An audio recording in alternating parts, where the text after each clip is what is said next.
Are you ready to break through the mental barriers holding you back? Welcome to the Mind Mastered Secrets of Excellence with Dawn Grant. Since 2001, Dawn has been guiding elite athletes like PGA Tour champions, Olympians, and world champions, and everyday individuals toward peak performance. With a proven track record, including helping Vijay Singh win the 2008 FedEx Cup, and her PGA Tour clients averaging a 219% increase in earnings. Dawn knows what it takes to succeed. She's the inventor of the Mind Mastered app, author of 7 Strokes in 7 Days, a sought-after speaker worldwide, and the proud owner of Amelia Shotgun Sports in Northeast Florida.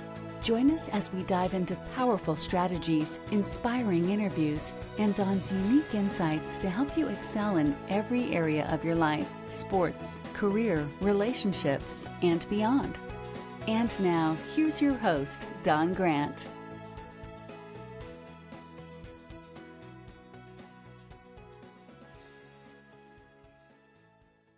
I would like to introduce Paul Laubach, who I've known for, I don't even know, honestly, 15 or 20 years or something. And, I've watched over the years as he's evolved in his life and, seeing him around the coffee shop in downtown Fernandina and different things like that. And I thought he would be a really cool person to have on the podcast so everybody could see how great he is also. So welcome, Paul. Thank you. It's a pleasure to be here. It's an honor to be here. And yes, we go way back. Do you know how many years? I don't know. I just remember shortly after I moved to Fernandina in 2002, it could have been like 2004 or something like that. Okay. Yeah. So like 22 years ago or so. I think you might have been dating somebody that I knew, and that's how we got introduced. Probably. And I remember the cute little office I had back in the courtyard behind what's now a deli. So tell us who you are, Paul. Let us get to know you a little bit. Well, I'm originally from Philadelphia. I grew up there. I was born just outside of Philly and lived there till I was 28. And that's when I moved to Fernandina because my parents were down there for a while. I was married for a while in my 20s. Mm-hmm. Typical childhood, good parents. They always provided. Mm-hmm. I was intelligent. I was placed into in high school, I was placed into some higher level classes Mm-hmm.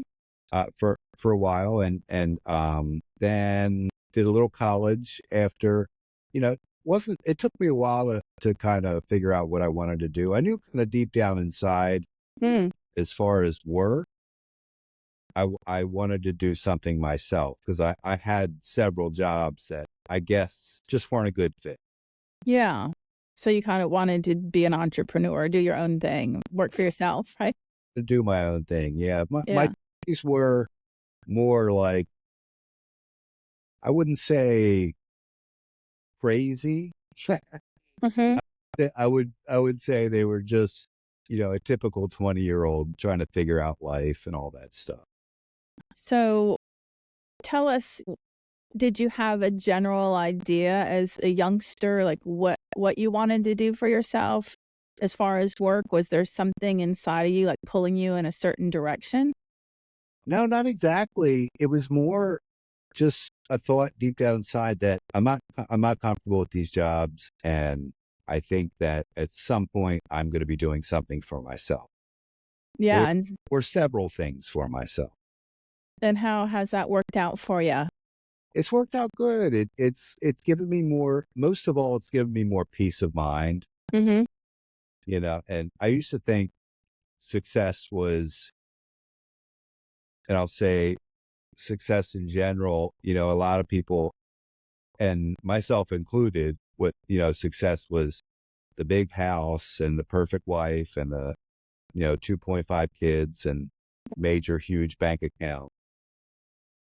Mm-hmm.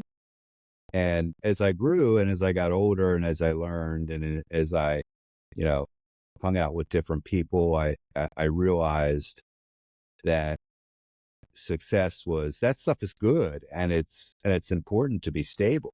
Success was more personal growth, I would say. Being better than you were yesterday. The way that you treat people, the way that you treat yourself, the way that, when you look in the mirror, you can say to yourself, you're a pretty good guy. Or even, I love you. Being Good. being comfortable with yourself, I love it. So that's been a big part of your journey, right? That's been a big part of my journey. And I will say this is that, through my 20s and, even still today, I in my 20s is when I was diagnosed with some mental health issues, depression being one of them. So that has been something that is with me, but I found a lot of ways to work through that. Even when it gets a little tough, I found some ways to work through that through meditation and yoga, eventually becoming an instructor, which really helped, helping other people find a way as well. And, a little therapy here and there. And it's all been it's a combination of a lot of things that have been very helpful, and self-determination as well. I get through this, and it's been working. That's awesome, because as we know, there's a lot of people struggling with depression on one level or another. And I like to hear how you've tried these. I guess at one point they were considered more alternative or holistic, but I don't know. I feel like they're more commonplace now. Well, I'm a hypnotist saying that. So, Right. Meditation, hypnosis, yoga, there's so many great tools and skills available to help people with mindsets, because depression, it's a mental state. So I can imagine that taking yoga from participating to instructing, that really shifted you a lot too. Can you tell me or tell us like the difference you experienced by just that one shift? Yes. At first it was just going to some classes in town when I was living in Fernandina, and taking the classes at first was a little kind of like I wasn't used to it. So I became open-minded pretty quickly to just a new path. And I started going a couple times a week and learning the poses, the postures. And at first it was focusing on the power yoga and the physical part, getting, I was active and already gone to the gym and things like that. But I was, at first it was focused on the physical, looking good and all that things. And then it turned into more of a spiritual journey. And then I started to realize with breath work in the beginning and some meditation that the instructor would do and I would start to, this is really cool. This is really helpful. And then I met someone who inspired me to, one of the owners of the original Go Yoga, and inspired me to become an instructor. So I took somebody actually bought Go Yoga, and it was a different owner, and her name was Gianna, and she inspired me to become an instructor. And I went through the training course. It was a 200-hour, which was on weekends, which was a pretty long time. Yeah. And I learned a lot, and became an instructor. And that being able to help other people too was part of the journey. And I would say getting over a lot of the anxiety that comes with being in front of people. Yeah. And what if I mess up? What if I don't sound so great? Blah blah blah. And getting over that, working through that. That's just normal for most people. That's just normal for most people. But you do it anyway. And right. And you realize as you grow and as you get better and as the years go by, you care less about that and more about other people's safety while going through the class, how they feel when they leave. The most important thing is keeping people safe, but also hoping that they feel better when they leave than when they came there. Yeah. What would you say is the spiritual aspect of yoga that you've observed and experienced? I would say that, reading different literature and I can't quote all the names of the books I've read. Mm-hmm. Honestly, I was raised religious. Mm-hmm. So when I was about 18, I broke away from that and I was kind of floating around. But the spiritual part, it helped me become open-minded to different, terminology, to different ways of life, from going from being preached at to giving alternatives to help you grow, breathing and focusing on being in the moment and, you know, believing in a higher power, something out there that's guiding you. And that's what yoga has led me to. Yeah, I remember doing yoga at the Dome Healing Center with Cindy Murphy. And Yeah. at the end, she used to almost always say, take the yoga off your mat and into your life or into the streets or something like that. And I think it was into your life. And I always felt like that was the most profound statement. I just loved it. I was like, at first I thought, what's that mean? But then as I evolved also and did more like mental training, and my mental training's, extremely spiritual at this point, how to be your best self and is, being in the moment, right? So I'm like, oh, okay. So yoga, you have to, going into the postures, like put your attention onto the palms of your hand, press down into your heel, these different directions and directives. I was like, oh, this is totally over and over and over again, bringing me into the moment. And the other thing that I thought was pretty cool, like a little light bulb moment for me, was reaching your edge. I know people that have just never even done yoga that will be like, oh, it's too hard or I'm too stiff or whatever. And especially when they first start going, they can think pretty poorly of themselves. And that was another thing I observed was all that crud thinking and all that chatter just holds somebody back again from their peak performance, right? Which is absolutely no different than, what I'm helping an athlete with or something. But hitting that edge and then relaxing, like calming your mind, quieting those negative thoughts, the I can'ts or what people are thinking or whatever, and then relaxing into the posture. And then next thing you know, you've reached like a second edge, like you just moved an inch or two and you didn't think you could move any further. And then she would guide us through another, like, relax into it, could take a good deep breath, relax, whatever. And you would then move another inch or two. And I just thought that was the coolest thing as far as like how we limit ourselves, how there's so much more to what we're capable of than what we think. You have to just let go of the negative thoughts. So many things like that. So have you seen a lot of that same kind of stuff in your experience and with your teaching?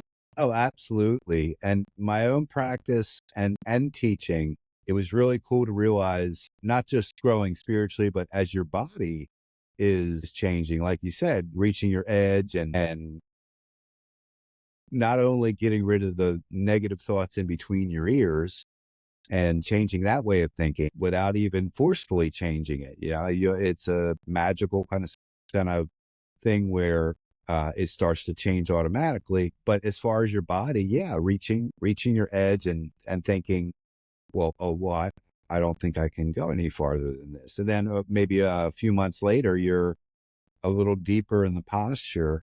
And I feel like the deeper we go into some of these postures and the more in the moment, the more we believe we're capable.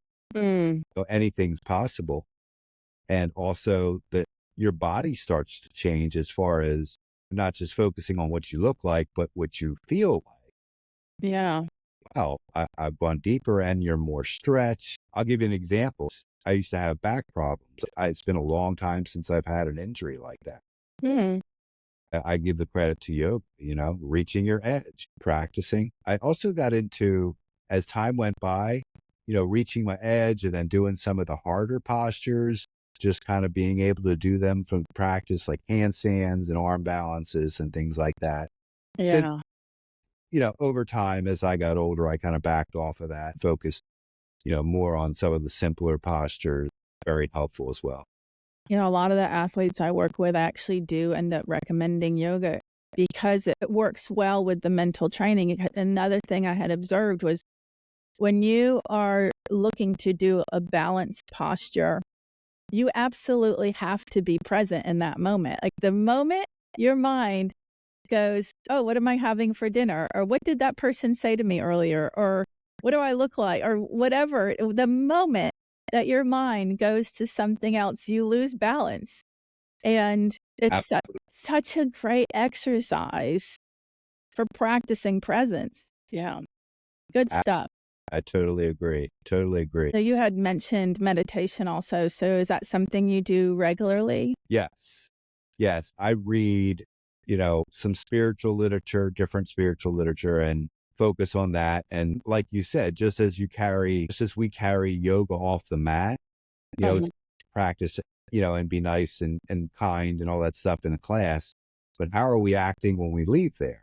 And meditation, it's the same thing, Sometimes it's a quiet, just sitting still, acknowledging I'm in the moment and focusing on the breath, calming the mind, getting rid of the negative thoughts, and then trying to practice that throughout your day while you're driving, which is, a lot of people struggle there. I used to really struggle there. And just as an example, you calm down and it's not such a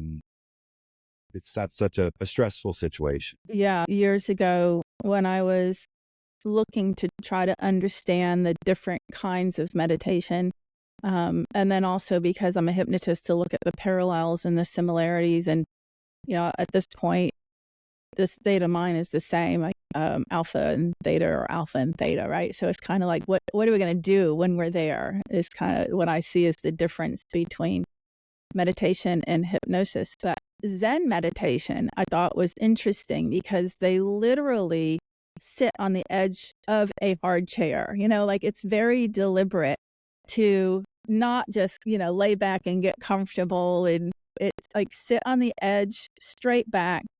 And the idea is so similar to taking yoga off the mat into your life, is to take that meditation into your life, like walking meditation. You move from sitting on the edge of a hard chair to actually walking in a meditative state so that you can practice living in, that present, peaceful, calm, accepting like state of mind. Absolutely. And also, as you talked about walking meditation, the deeper you go in your meditation, the longer you practice, you start to get more peace. You start to realize, maybe you start to notice the birds chirping in the background. You start to noticing more things in nature that are peaceful and maybe overlooked a lot of times. Maybe it's noticing the ducks walking down the street, or the ocean, when you're taking a look at the ocean and the waves rolling in, or anything, things like that. Have you, in your studies and readings, have you read about Buddhist monks and their meditation processes and like interviews that they've actually done with them? I've read some about Buddhist monks. I haven't gotten too deep into that, honestly, but I have read some about that, and I have some books on that that are. Some of them are on hold on the list. Yeah. That I want to back into and study more about. But honestly, I never got too deep into the whole Buddhist process of meditation. I am drawn to some guided meditations that I like. There's apps and YouTube and things like that, and meditation classes where, maybe even in a yoga class, where people start the class with maybe a 5 or 10 minute meditation, things like that. When it could actually be 20 years ago at this point, but for a long time, monks weren't really doing interviews, right? I mean, as we could understand, they're in their place of peace, and they weren't doing interviews. So there was this moment where they had agreed, and there was a science study where they had set up EKGs and all that and actually interviewed them. And they really broke some misconceptions. Like, some people were under the belief that these folks that meditate 8 and 10 hours a day have mastered having no thought, having a completely quiet mind. And that was a huge misconception. What they actually admitted to was that they would see the thoughts coming into their mind like passing clouds. They would observe the thought and know that it was kind of coming in and that it would leave. They didn't have to have like an emotional connection to it or emotional response to it, that they could just observe it and think about it in that moment, but then also let go of it. And one of the examples that was given by a monk, he said, I can look out the window and I can see a beautiful young woman and her child, and I can have the thought of what would my life have been like if I didn't become a monk, that I, married and had a child. And rather than getting upset about it or down and out or regretful or worrisome or whatever it is that, a human can attach to it, he would just observe it. He'd be in that moment. He would accept the thought and then he would just let it pass and know there'd be another one, right? Right. That's what I thought was cool when they did start interviewing them. I'm sure that there were some challenges in your life because you're human, as we all are, and we've all had challenges. So, what do you think really inspired you to even start this spiritual journey that you've been on, and even kept you on it? Because that's another thing, right? It's like sticking to it and not giving up on it. Well, in my late 20s, I had a period, or this was maybe when I was married. Mm-hmm. That was about a 5-year marriage. And I was getting a little reckless with, the party scene, things like that. Mm-hmm. And there was not much spirituality going on there, trust me. But when I decided that wasn't working anymore, it just didn't feel right anymore. I didn't want to live that way with, substances and drinking too much and things like that, looking for that type of excitement. When I actually decided to get some help with that from people that knew more about it than I did, recovering from that stuff. Mm-hmm. And that's when the spiritual journey started. My spiritual journey started with becoming open-minded, to being okay with not knowing what kind of higher power there is or anything like that. Just believing that there is something out there. You can call it a higher power, the universe, whatever. Mm-hmm. And that there's something out there that is that we can believe in. Again, being open-minded, that leads to other things, and it leads to, the more you think about that, the more you start searching, and it becomes search to become more peaceful. So how do we do that? And you find your way through that practice of spirituality, whatever that means to. I'm curious what your feeling or belief is on how kind of important is it for a human to hit some kind of like serious rock bottom before they want to do something significant to change? Do you really feel like there has to be a big flop at the bottom, or do you feel like it could be just some challenges? What have you seen in your own life or with others that you know? I think it depends on the individual, honestly. Some people just are somehow brought into the spiritual life by one way or another. Mm-hmm. And some people do hit rock bottom. Mm-hmm. And I was one of those people. And I know some other people that have hit rock bottom that it was almost you're forced to change if you want to have any kind of peace and serenity in your life. And the rock bottom is a great motivator.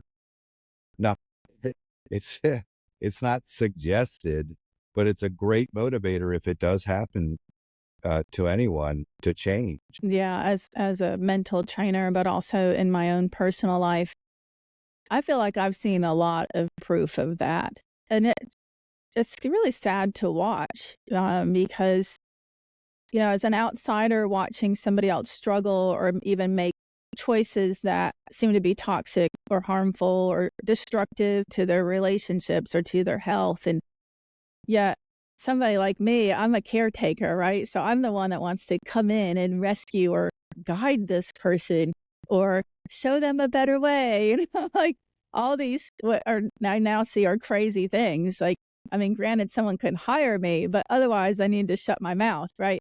But in that shutting my mouth, you have to step back and watch people struggle and sometimes hit some kind of really catastrophic bottom before they can look at themselves and start to really put the effort in, to do something different. But I've also seen other people who as an outsider watching, I feel like, wasn't that a bottom? Like, wait, wasn't that enough? And then it's not, right? Like they still keep going. Not everyone that hits rock bottom decides to change.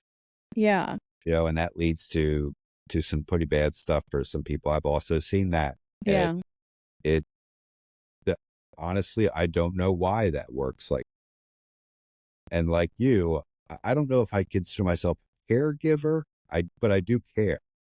Yeah. And lead by example. But it is very hard to watch people, even though being through it myself and knowing there's a way out, it is hard to watch people hit that spot. It's because you know how much pain is involved. Yeah, and it's not even always about addictions. I mean, it can be just really damaging choices that they're making in relationships.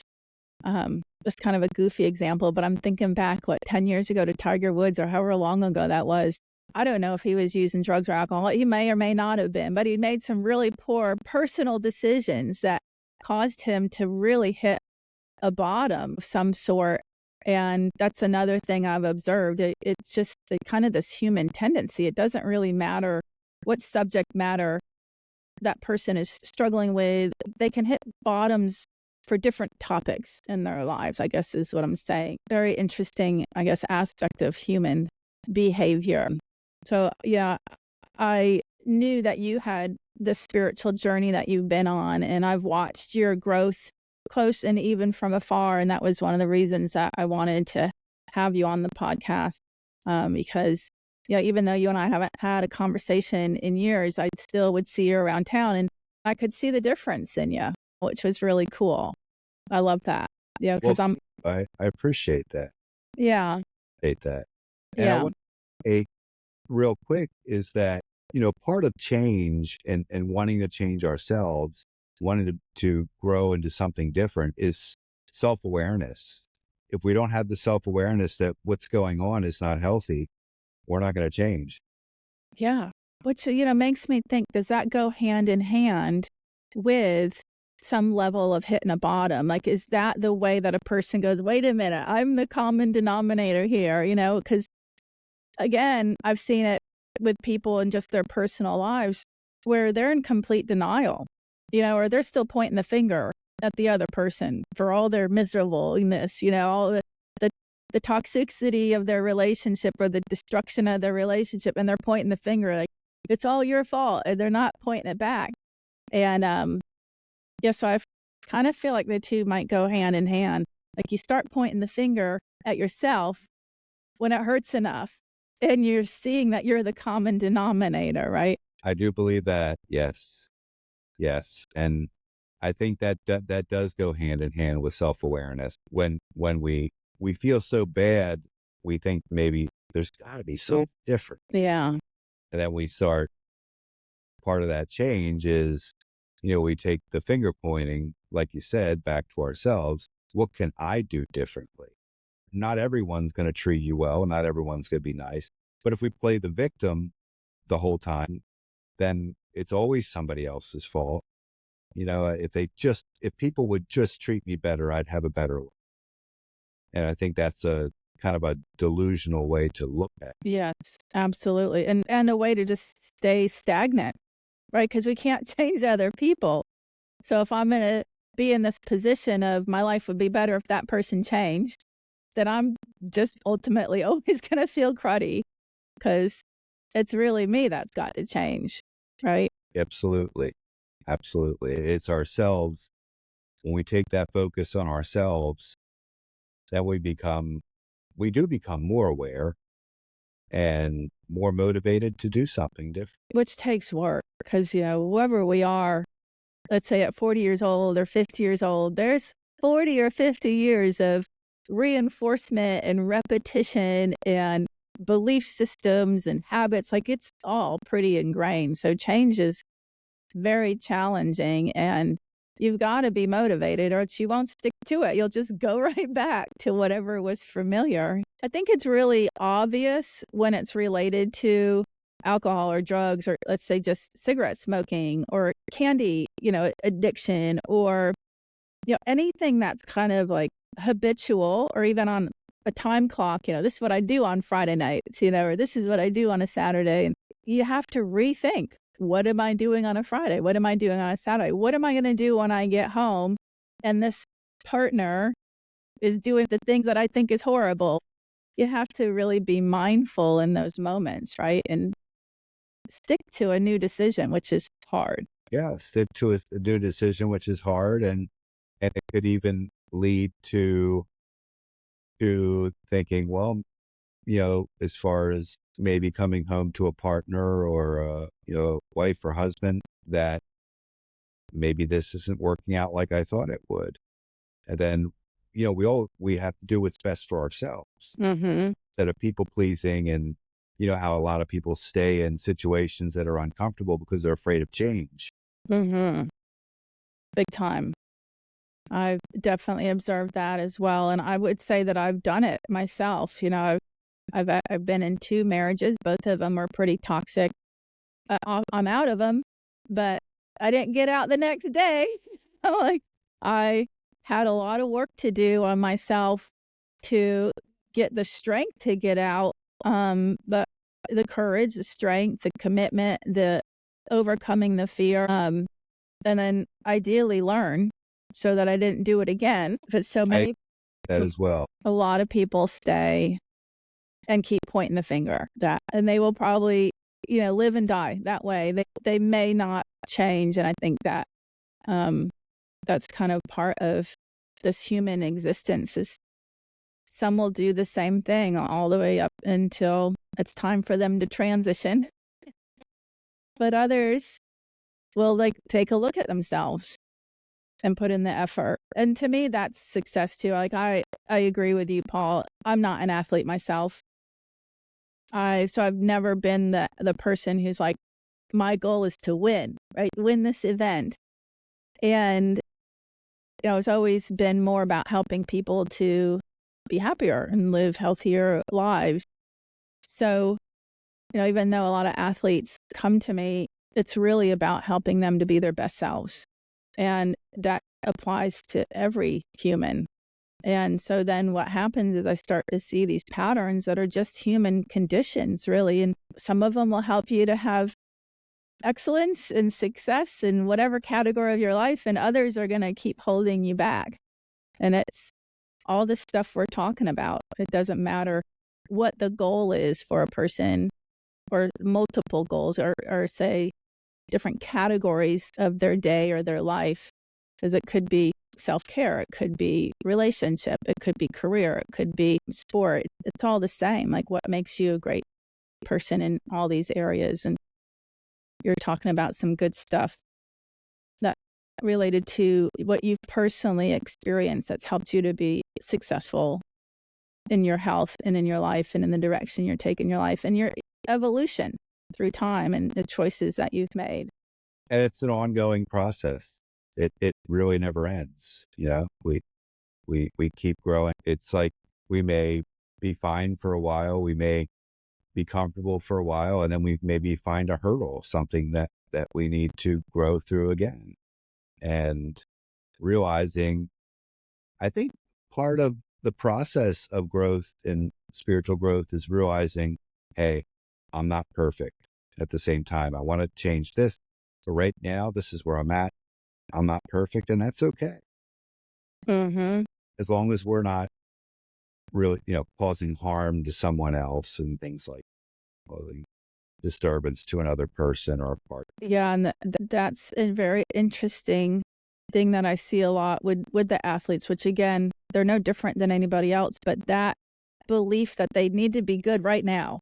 I should have won that, or I should have performed better. There's this insistency, and then they're really disappointed in themselves, or really frustrated or sad or angry or want to quit or want to give up, and all these human things. And really it's a matter of first of all, you're on a journey. You haven't reached the end. You're on a journey. Enjoy the road, enjoy the journey. and know that you're not supposed to already have it all figured out. You're not supposed to already be perfect. You're not supposed to win every event, and that I love that concept of enjoying the journey, not just focusing on the destination. I was a runner years ago. I ran for a long time and I ran races and things like that. And at first it was, yes, I wanted to win. I wanted to be the best. I wanted to be wanted to get that medal and which, I got a few of them. And then as time went by, I just kind of realized it was just, I enjoyed it and it was okay just to do it. Nice. As a social way and as an athletic way. Nice. Since we've talked a little bit about spirituality and all, what are your beliefs related to like intuition and gut feelings and your inner guidance? And how good are you at paying attention to those things? I'm pretty good at paying attention to those things. The intuition, that feeling that this is the direction I need to go right now.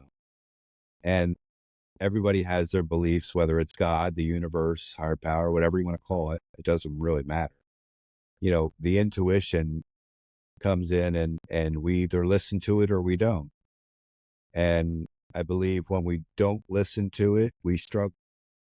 If I don't listen to the intuition, I don't feel that it comes from the mind. I feel that it comes from the heart, our heart and our soul and things like that. And we may be in a position where we don't know what to do. And we keep having that feeling, not even a thought, that feeling that, hey, I should do this. And maybe it takes a little while to pay attention to it, as most people are kind of stubborn sometimes. I included, definitely. But when I listen to that intuition, I seem to be guided to the path that I'm supposed to be. Would you say that that's a skill that you've gotten better at through the other spiritual practices that you've been doing and over time? Yes. Yeah. Listening to his intuition has gotten better. And not just keeping it to yourself, but also, having someone you can share that with. Yeah.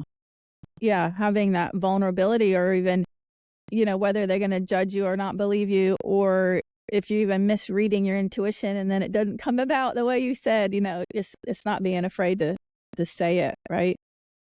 Right, and being okay with the fact that where you're being directed to go may not work out exactly as you planned.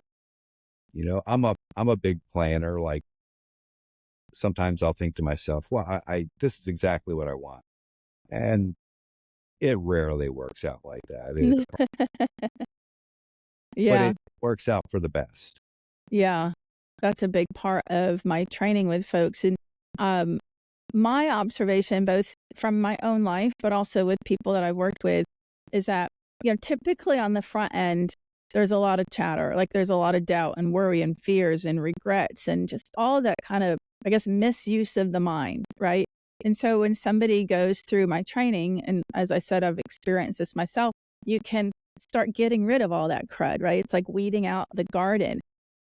So I would say personally that I was not listening to my intuition when I had a bunch of chatter, when I had worry and fear and regret. I can remember trying to figure out if I was going to follow through with a divorce with my first husband, and I had 2 young kids, and it was a really difficult decision, and haunted by the thoughts of the what ifs and mad and whatever else. The intuition was there, I'm sure, but I was not listening. I was listening to all that other crud in my head. So as I've learned to filter and get rid of that stuff, I feel like the intuition is now more obvious, I guess, or louder or clearer. And then I think the next step of the journey was to actually trust it, right? And to go, that's not more chatter. Like that's an actual kind of feeling. It's kind of a guidance, and I'm being inspired to an action. You don't trust it necessarily right away, but it becomes a really fun journey when you do start listening to it and trusting it. Absolutely. You feel better. And when you stop listening to the chatter, it's an ongoing thing, I think. So it comes back and it goes away and it comes back. When we listen to the chatter, I believe that's a disconnect from life in general. And disconnect from spirituality, disconnect from people and, the things that we want to accomplish. And, we listen to the chatter and it's usually a lot of times it's just negative self-doubt and things like that, which leads to low self-esteem, which leads to the thought that I can't do this. And then when we listen to our intuition, it's a totally different experience in a positive way. It's fun. Like, it's really enjoyable. Instead of deciding what's going to be around the corner, like this is what's going to happen today, or this is what's going to happen this week, or this is exactly when I'm going to achieve that goal that I am setting out to do, and instead of doing that, it's like, okay, I have a goal, I have a general direction that I'd like to work towards, but I'm going to kind of weave my way down a lazy river kind of thing and not know what's around the corner. And then the cool things start happening, right? You get somebody that you're standing in line at the coffee shop and they're talking about this exact same thing that you were just wanting to learn about or something like that. It could just be this really cool ride of watching the serendipitous moments, the really cool little intuitive, guidance, like the fact that you even wanted to go get coffee in that moment and stand in the line in that moment, and then the person that's next to you happens to be talking about the one thing that you're wanting to know about or has a connection with something that you're, wanting to engage in or whatever it is. And it becomes really fun. I call those aha moments. Yeah. And they are really cool. And it is really cool how everything just lines up the way it's supposed to, and you hear what you need to hear at the right time. Yeah. But you have to do the work to get to that point. Yeah. Yeah. You have to work on yourself. You have to turn off that negative chatter, all very deliberate, mindful things that you can do through yoga, and you can do through meditation, you can do through hypnosis, you can do through, all sorts of different spiritual practices. And, I have to say, in my mental training, that's like what I'm actually doing. So I believe there's 7 elements that help a person to be their best selves. So how they're eating, how they're drinking, physical fitness, how they're sleeping, their faith, the mental, and their like, if it's a sport or a hobby, like the actual mechanics of that. So what is your experience with taking care of your temple? How's that? And how that makes you a better person or not, depending on how you're taking care of the temple. That has been an ongoing process. And actually, one of the things I'm working more on right now is, and we've all heard the term gut health, where what we eat has a big impact on how we feel. We don't, if we're overeating, we're probably not going to feel that great. If we're under eating, we're going to be hungry. We're going to be uncomfortable. But it all affects our spiritual life. And everything you just mentioned, I believe in that. I like to listen to a lot of audiobooks. I'm looking right now. I think the one, is it Stephen Gundry? He talks about gut health. Is that right? Longevity Paradox? I think that was the one that I recently, it was all about gut health. He broke it down in such a really basic way. I loved it. Yeah. So I just started more, I've heard about that. I have a friend of like 20 years who's really into gut health and, traveled to different workshops and such. And so I've heard her talk about it, but I hadn't really dived into it myself. It's good info. Oh, yeah. And like you said, it's work. But those things and people who have talked to me about it over the last few years, I've noticed how that has changed them. And then, of course, when something changes us, we want to talk about it and share it with others. For sure. That's one of the things I'm working harder on now, because I notice that it does have an effect on things like anxiety and depression. So important. General. Yeah, I've been on kind of this little spurt of time where I've been posting a lot. I just posted about how your pharmaceuticals it's your dealer, not your healer, or something like that. Really haven't watched a lot of like regular TV in a while. It's, the kind of Hulu and stuff like that without commercials, right? So recently I've been doing more like the live stream TV, and there's commercials. And I'm just amazed at how many more pharmaceutical commercials there are now than there used to be. It's almost like every commercial is a pharmaceutical. And for folks that aren't taking the time to figure out how their diet affects them, how their drinking habits, their physical fitness, their sleep, their faith, their spirituality, mental, like there's so many things that can be worked on and improved. I think there is a time and place for pharmaceuticals, but not to the degree that they're being pushed, like a little drug dealer pushing stuff. Yeah, and I've noticed that as well. I watch more, if I watch TV, it's more movies and things like that. If I'm at someone's house, or if I'm at, say, my parents' house where they watch regular TV, and you see all the commercials of this for that, and this for that, and this is the new hip drug for this problem. I guess it's the pharmaceutical industry is just getting bigger. Yeah. And I don't know. I have nothing against people taking medication. If, I take medication, not,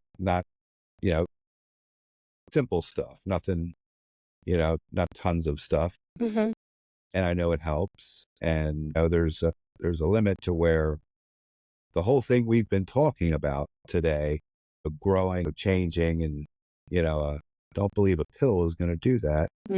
But it is being pushed more. And I do want to say one of the 7 things you were talking about, another one that stood out to me was faith. Mm-hmm. Faith is not to change the subject or anything, but faith is super important in spiritual growth.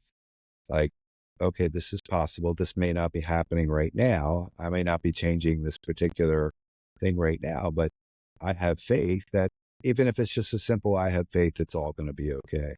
Yes, it's so big. I'll try to keep this story short, but I was, raised in my late teenage years in an area that was very Catholic, and it was very much like, you should do this and you should that. And I remember being out to eat at a Chinese restaurant with the boyfriend of the time and a couple, and the couple's like, "What church do you go to?" And I was like, "Oh, I don't." And they said, "Are you a devil worshiper?" And I was like, "What?" It was a really far leap, right? But I remember just feeling so uncomfortable the rest of that dinner and feeling judged, obviously.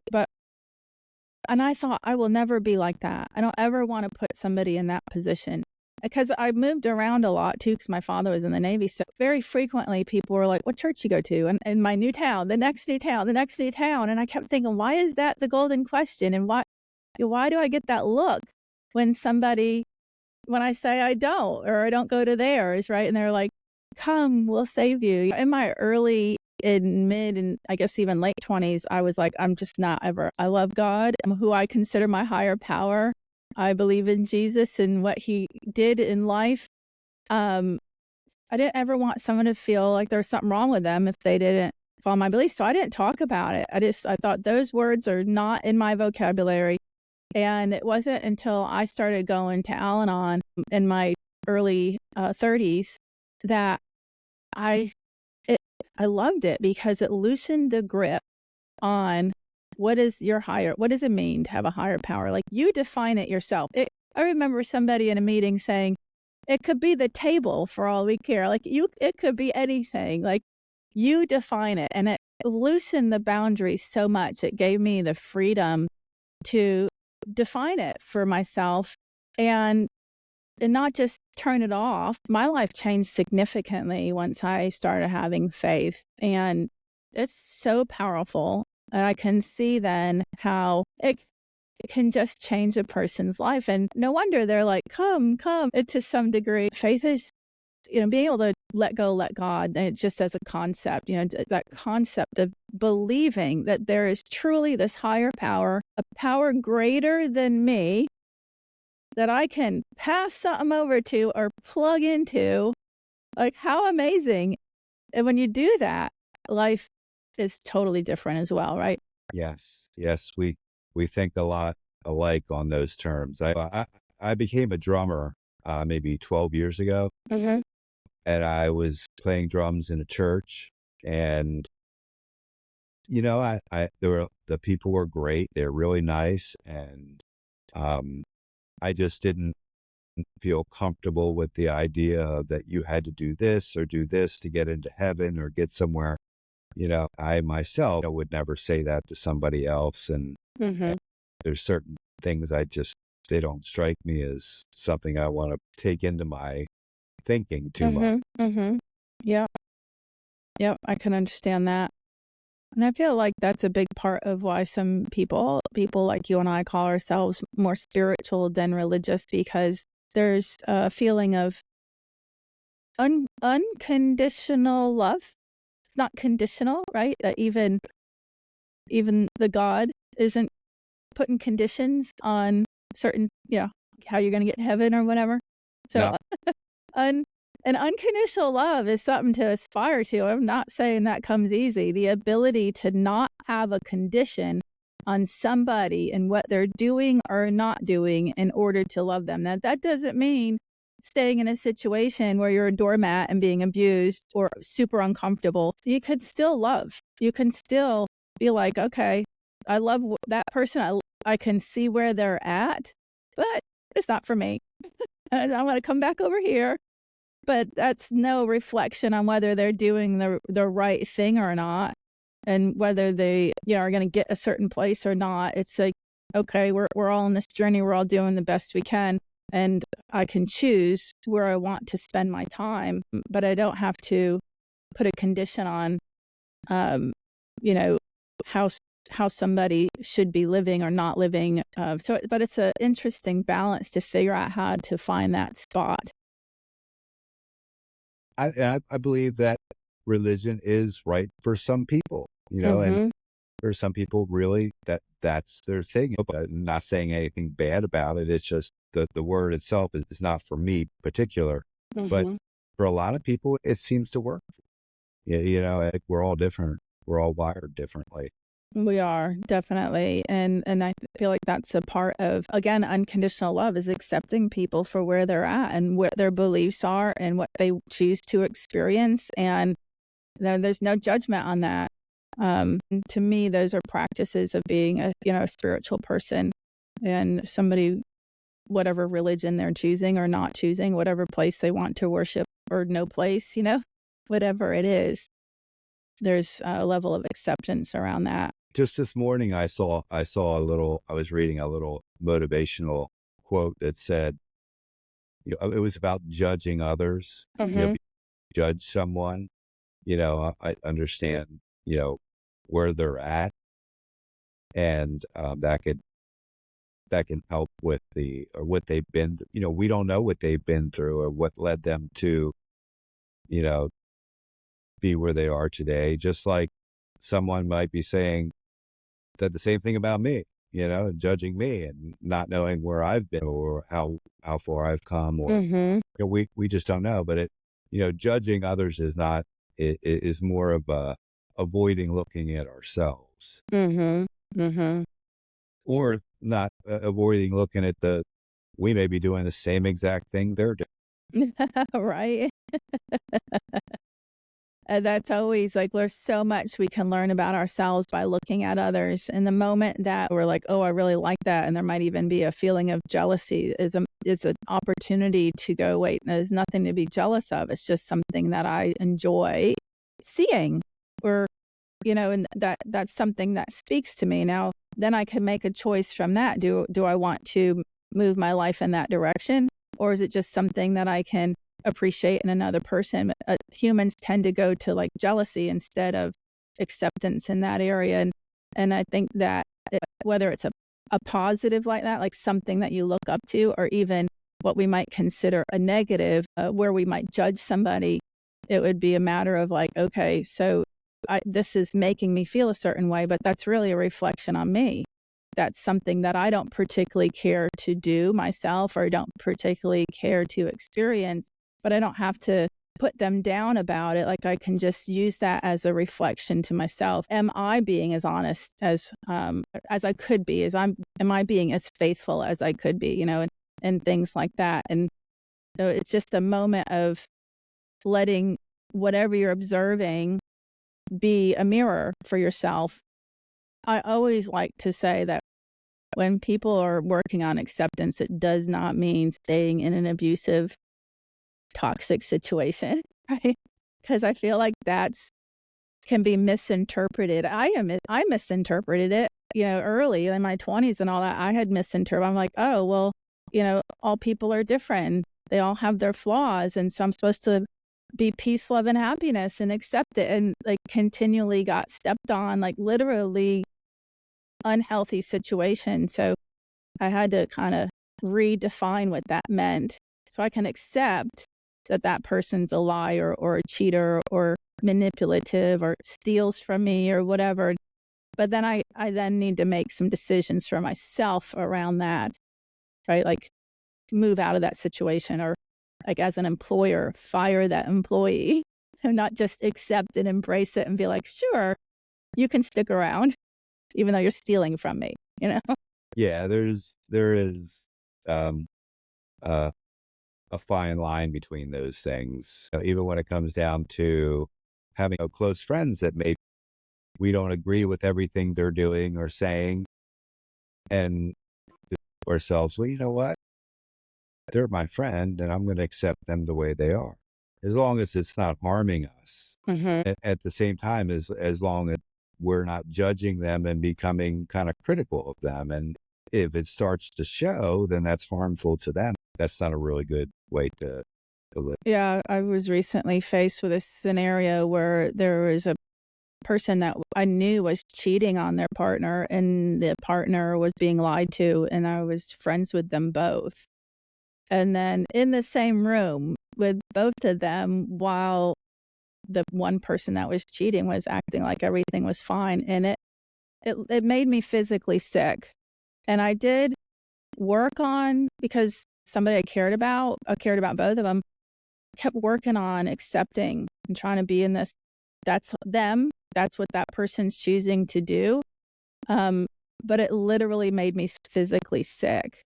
And knowing the truth and knowing that other person I cared for was being lied to, I just had to separate myself from it, and ultimately was told that I was being judgmental and not practicing what I preach, and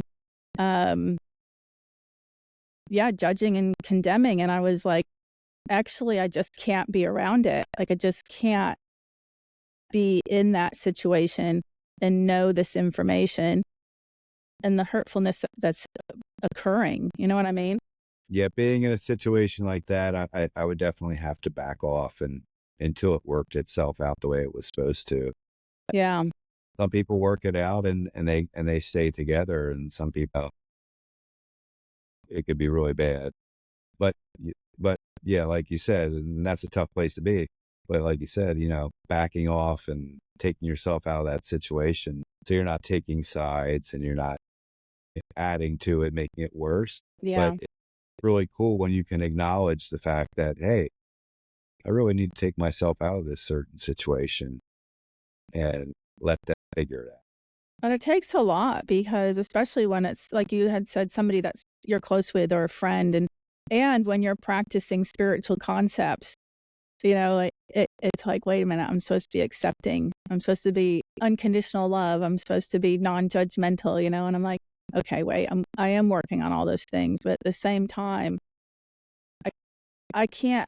It's challenging for me to be around a pretender, like somebody who's lying and being deceitful. And if I know it, right? I guess we don't always know it, but if you know it and then you're participating and pretending it's not happening, that just doesn't work for me as far as like my standards and my morality and all. It's really tricky, Paul, because I think also we can have friends that are doing things that we don't necessarily agree with and still hang out with them. But at some point, for me, it just was making me feel sick. Interesting, right? Yeah, it is interesting. And I'm pretty fortunate I'm not in that situation. I have friends that are just like me that have quirk, and Quirks they is a good way to say it. I don't know what Paul's saying about this, but he's my buddy, and I'm gonna continue to be friends with him. But I just don't surround myself with them. I'm pretty good at perception, and it doesn't take long to see somebody who's kind of living that type of, who's a thief or a liar or a cheat. I just have not been around that in a long, long time. Yeah, and that's the thing, is that when we become spiritual mindful, people are like truly taking time to work on ourselves, because it's not easy, as we've talked about in this interview. It's not easy. And so what happens is you start to be very protective over your serenity. Like, I've worked hard for this shit. Like, I worked hard to get to this place. And then you're more aware of something outside of your serenity, maybe a bunch of drama or whatever, just something that could be toxic. So I've just become really protective over the serenity and the life that I've created, because it didn't just happen. Like, that took a lot of work. And when you have peace of mind and you have joy and you're enjoying serendipitous moments and the aha, and life can be so enjoyable, then the last thing you want is like an insert of something that's not even you, right? It's not even your stuff. Right. Like creating a stir in there, Right. Yeah. Well, it's been really fascinating talking to you, Paul, and catching up and seeing your progress. Is there anything else that you'd like to add? Let me think. One piece of advice or wisdom you would pass on to listeners, if there's one thing you could say. One thing I could say is, and we've already talked about it, is it's pretty important as far as change and growth, not being too hard on ourselves, beating ourselves up, just knowing that we need to go on a different path and not taking the sledgehammer over our head and making it worse. Right. And knowing that, it's, even though this isn't perfect right now, even though this isn't very comfortable, I'm not going to beat myself up, and I'm going to be okay. But I'm also going to put the work in to be okay. Yes. I love that.